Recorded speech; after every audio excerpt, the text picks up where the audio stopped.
So I realized something after I had made the last video, which was that this, if we go into, I think it was here, this equation that we derived for the pressure, it could be simplified. Because if we go here to the Poisson equation, it looks like this, but there's also this constraint, that the divergence of V is equal to 0. So if we look at all these terms, then it's quite difficult to identify, but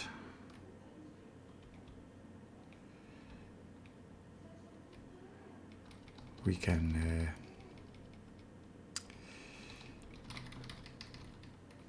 take them out one by one. So this one, this one. There is a dy dx, which is surely not correct. Where does that come from? This one has dx squared, dx dx. And then there is dy dx and also dx dx.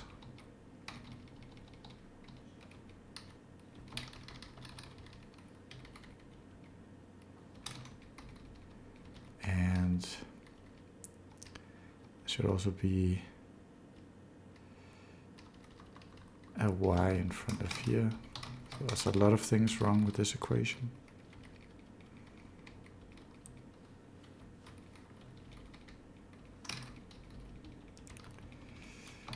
Then we have this one.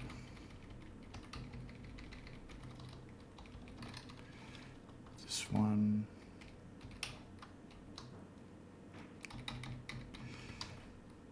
And these two.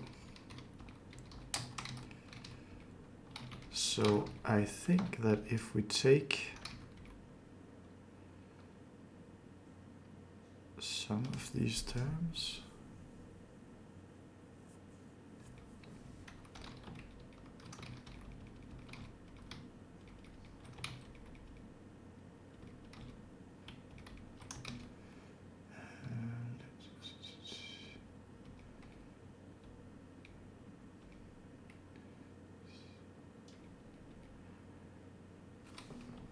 so I can take these two terms and group them together. So I can write Vx ddx times dvx dx plus dy dy. And I can do the same kind of trick here. D dy dvx dx plus dv y dy. And this thing in the parentheses is supposed to be 0 because of this condition. So we can actually ignore these terms and we just have this left. So we don't need the Hessian, we're actually good when we have the gradients. Now, the question is, of course, that the point is we have to make this combination.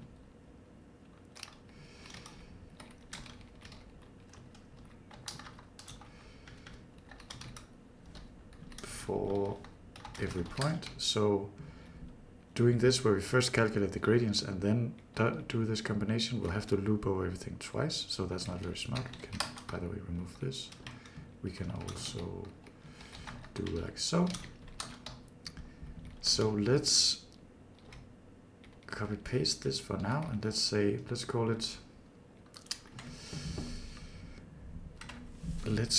it the pressure right hand side, not very inventive. And then there's only one thing on the right hand side, one field, but we will also take the density, which is supposed to be a float, I suppose. So we'll calculate df and dy the same as we did before, but now we'll fill in the density. We'll take the data at that point is equal to df dx plus df dy times df dy. And now then, actually we're doing something a little bit wrong, because we have two input fields. And so we need to have field x, field y,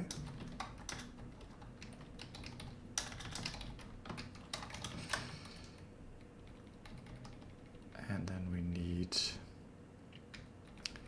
basically, we can call it v, why not? Vx. This notation is horrible, but I don't know a better one. So we need this, and we need y. We can do,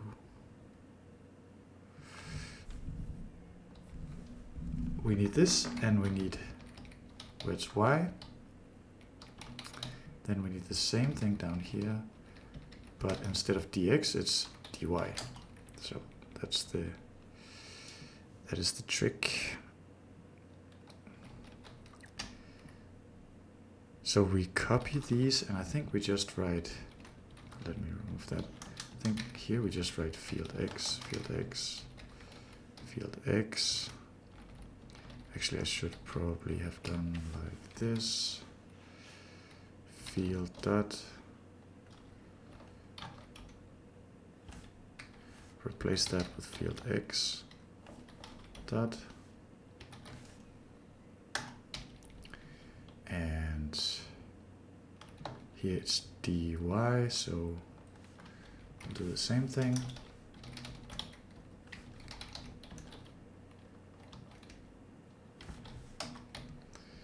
Right, but then I can copy paste these guys and just say this is now y instead, but then we have to substitute underscore x with underscore y. This is y.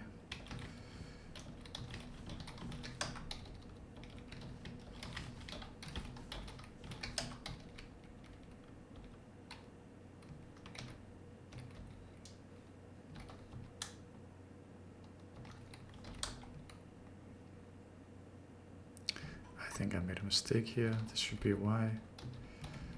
Y. For some reason I did it in the other order. I'm tired, I guess. So we copied that, and then we say y should be x. Y should be x. And y should be x. And now instead of field underscore x, why don't we just call it vx? Because that's what it is, that's what it's supposed to be.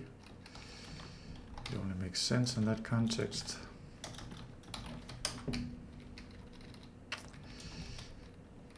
So anyway, now we'll have this thing.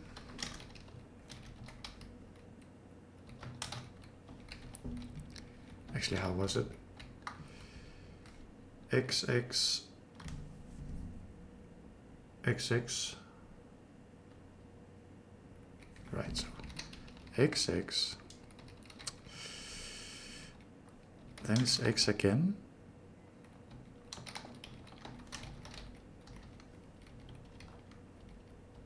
Sorry, then it's Y. Well, we can say X again, X again. But then it's yx, then it is x, y, y, x. So two of those, I suppose.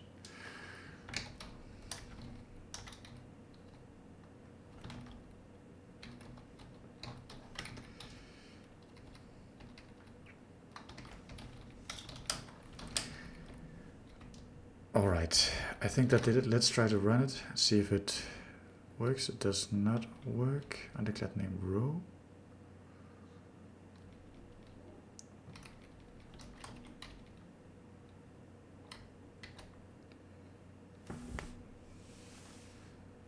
Line 66. It's probably something else it's really complaining about.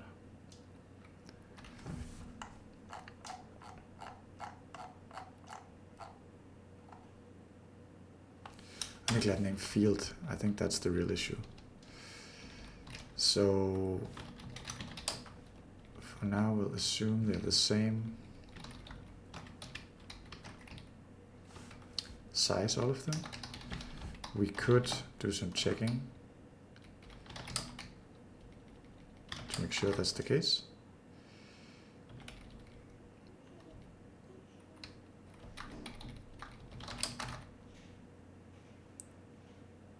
Okay, so that's the same as before. But now instead of the gradient, let's try to run this code just to check that it runs. It's kind of hard to check that it's correct, unfortunately. But we can at least run it. Okay, so now we need a couple of velocity fields. Okay, so we actually cannot run it that easily because we need to set up some velocity fields.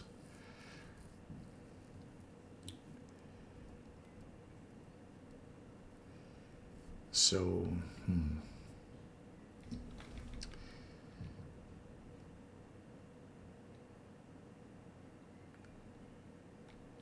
let's quickly do that.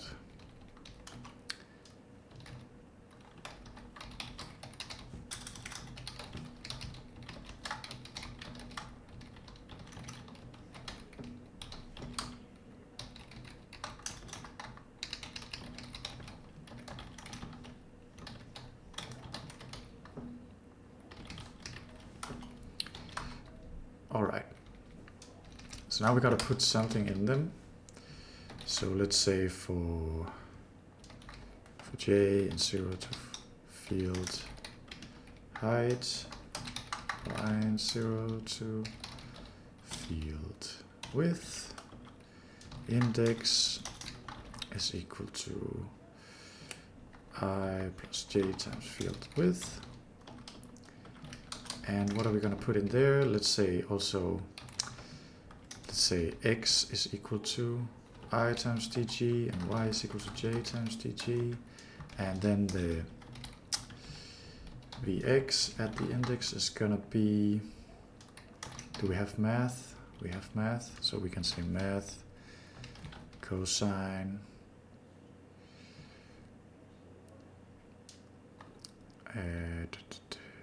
x divided by field width times 7.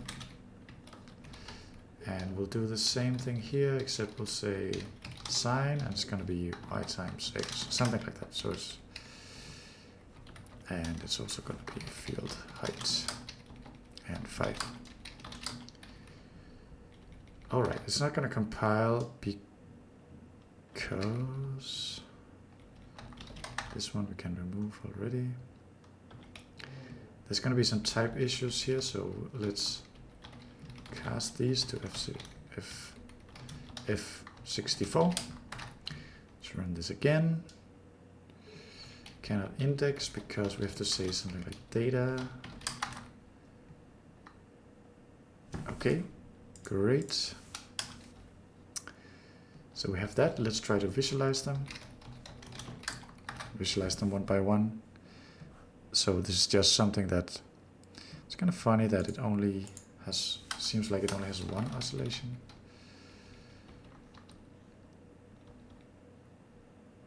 What is field? Okay.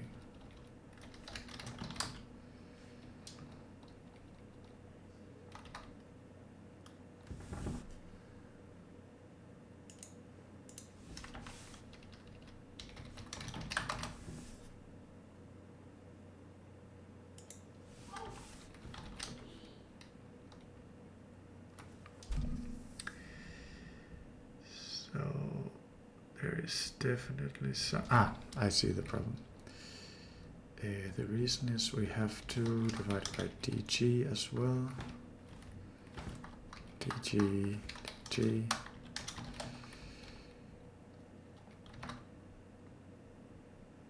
Oh.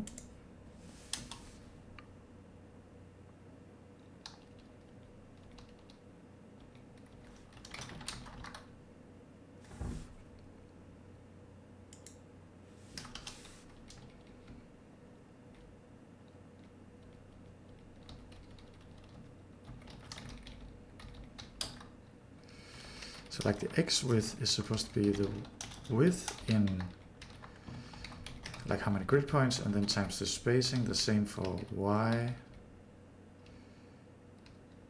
width. I don't know, doesn't make sense anymore to call it width, but let's put an h here, and then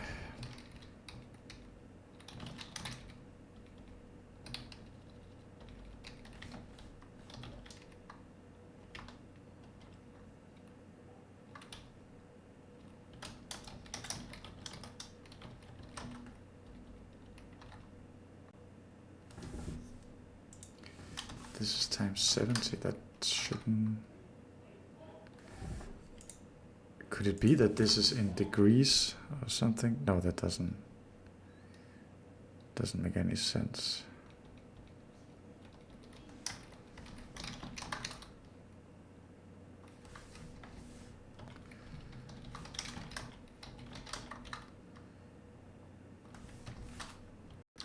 Let's try to put types on this just to make sure there's no shenanigans.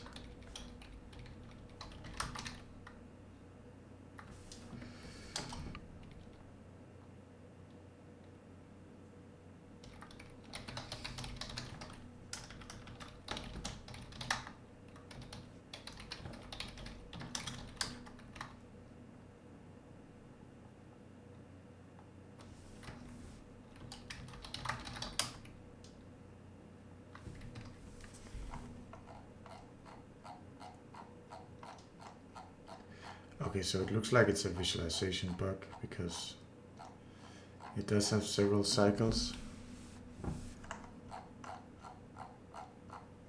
So it might even have too many.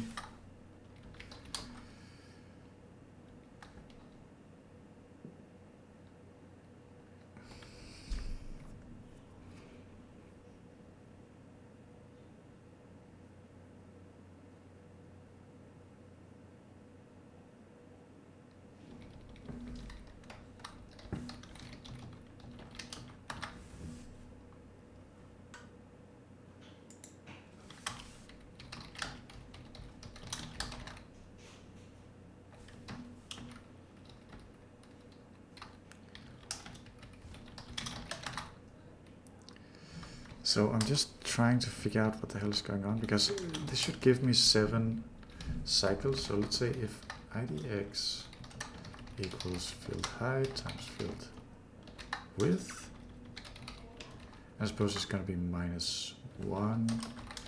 Then do we have assert or something like that? Assert. We do have assert. Let's just call assert. Assert that vx, assert that this is equal to 1.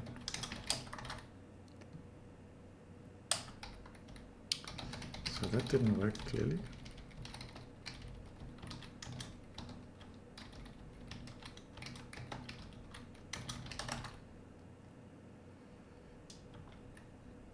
It's pretty close. It's pretty close, but why should it be 1? That should be 1. Okay.